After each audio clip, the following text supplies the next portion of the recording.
കോടതി വളപ്പിൽ അമ്പരപ്പും നൊമ്പരവും മാറാതെ അതുല്യയും അഖിലയും. കോടതി വിധിയിൽ സംതൃപ്തിയുണ്ടെന്നും ചെന്താമരയെ പുറത്തുവിടാതിരിക്കാൻ സർക്കാർ നടപടി സ്വീകരിക്കണമെന്നും അതുല്യ പറഞ്ഞു. അച്ഛനും അമ്മയും ക്രൂരതയുടെ വെട്ടേൽക്കേണ്ടി വന്ന ദിനങ്ങളെ ഓർത്താണ് അതുല്യയും അഖിലയും സെഷൻസ് കോടതി വരാന്തയിൽ നിന്നത്. പ്രതിക്ക് മാനസാന്തരം വരില്ലെന്നും ശിക്ഷ ഇരട്ട ജീവപര്യന്തമാണെന്നുമുള്ള കോടതി വിധി ഇവർക്ക് ആശ്വാസമായി. ചെന്താമരയുടെ നിഴൽ പോലും ഭയപ്പെടുത്തുന്നുണ്ട്.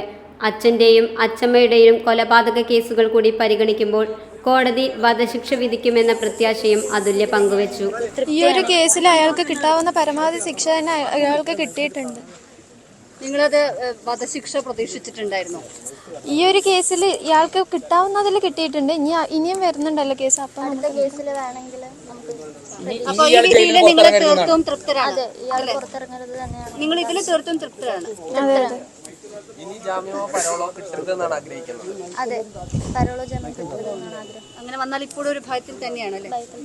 നിങ്ങൾക്ക് ഇപ്പോഴും ഒരു ഭീഷണിയും ഭയം ഉണ്ട് ഇയാളെ, അതുകൊണ്ട് ഇനി ഒരിക്കലും ഇയാളെ പുറത്ത് വിടരുത്. ഒരിക്കലും പുറത്തു വിടരുത്.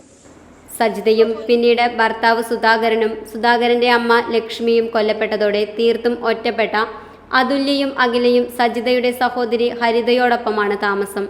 അവശതയും പ്രയാസങ്ങളും ഏറെയുണ്ട്. കുട്ടികൾക്ക് സർക്കാർ ജോലി നൽകി സംരക്ഷിക്കണമെന്ന് ഹരിത ആവശ്യപ്പെട്ടു.